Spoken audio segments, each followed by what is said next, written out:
Okay, D, I see you were here with the NAACP. How long have you been a member of the NAACP? Well, I am a member. I was a member when I was in Bessemer, Alabama, and then when I came to Fort Wayne, Liz Dobernis was the president at the time, and then I joined NAACP back in the 80s. But I just rejoined this last year.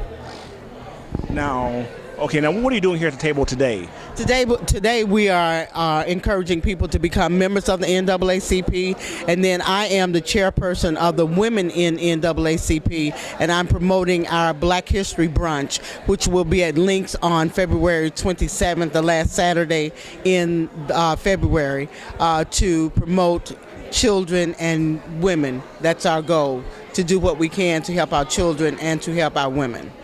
Well, the main reason I've been after you for 35 years, seriously, to talk with me, 35 years, is I knew that when you were a kid, you were involved in the marches. Am I correct? Correct. I was a participant in the civil rights marches in Bessemer, Alabama, and Birmingham, Alabama. I marched with Dr. Martin Luther King. I was there when he was arrested and put in the Birmingham jail. I also was chased by fire hose and dogs, and all of that during the civil rights movement in Birmingham, Alabama. So we ended up going to jail and all of that. So I mean, my roots is from the civil rights movement. That's why I do what I do today. So to what extent does your stomach turn when you see that people say that we're beyond that era?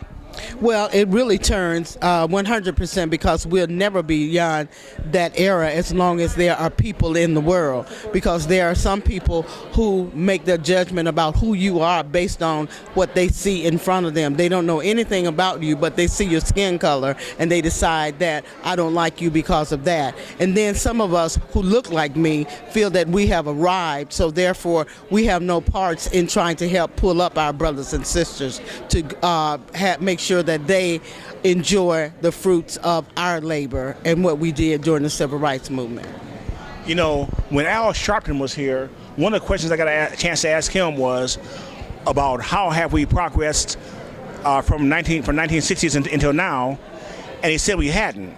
So if we haven't progressed from the 1960s until now, and we know that the 1960s movement ended some things that happened in slavery, so we're technically still in a slavery type era. Well, we still have some slavery mentality that's going on.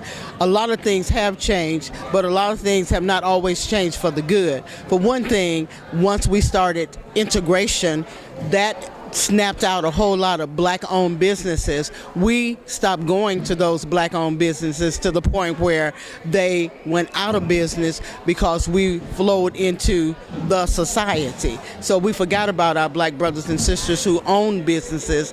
We forgot that it takes support in order to stay in businesses. So in some points, we made strides. We're no longer on the back of the bus. We're driving the buses now. But the thing is that we still have not looked back and remember that it takes us to go to our black businesses in order for them to survive. So during the integration time when blacks could finally go sit at the lunch counter and go to stores and buy from whites, that time period really messed up our minds. Well, really, yes, because somewhere they tried to teach us that if it's white, it's right. No, they taught us. They taught some of us that it's white is right. In other words, buy from the white folk because their stuff is better than your own stuff. I never fell into that mentality because you can't make me believe anything is better than where I come from and who I am. So you can't make me believe that. But society will want you to believe that.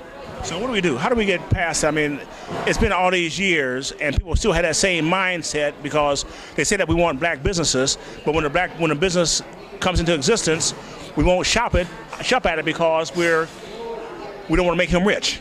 Well, that's that crawdad syndrome, that if one gets up, then before you can get to the top, I can pull you back down so you can stay down here with me. The thing is that we have to keep teaching, and more especially teaching our young people, that it's all right to support people who look like you. Everybody's not out for all that they can get. There are those who are in business to help start businesses so that when you come along, you too can become the entrepreneur that you see other people doing. So my job hasn't ended. You know, your job hasn't ended. We still must keep our foot to the pedal and keep pushing forward for equal rights for everybody. You know, last thing here, you know, one thing I've noticed is a lot of people who experienced the Southern racism and they come north, they don't want to talk about it. They want to hide that stuff. They tell me that it's best to forget about it, and then their kids grow up ignorant. Yeah. Well, no, I never say forget about it, because I can't forget about it, and I don't let my children forget about it. As I do every year, I take not only my kids, but I take other kids to Birmingham. I take them to Kelly Ingram Park, show them the tree that the fire hose sprayed me against, because that tree is still there. Take them to the Civil Rights Museum that's right across the street. Take them to 16th Street Baptist Church. I take them to show them the history. We even do I make them walk across Edmund Pettus Bridge to show them that this is what caused you to have what it is that you have today, because we were great fighters back then. And I still got some fight in me, so, you know, don't push me, because I'll let you know. So why would a person want to join the NAACP today? Because of the fact that there's still a need. There is still a need to educate our people. There's still a need to push for black businesses. There's still a need for equal equality. So the battle is not over. You know, it's not over. We are still in the grit of fighting. When we look at the complaints that we get from that's brought to NAACP, we know racism isn't dead. It's still alive. And we are a group that we can go in a lot of places where others may not be able to go in. We can look and see what's going on, and then we can come back with a solution. But the thing is that there's always a need for the fight, because the fight continues. It's not over. Thank you very much. You're welcome.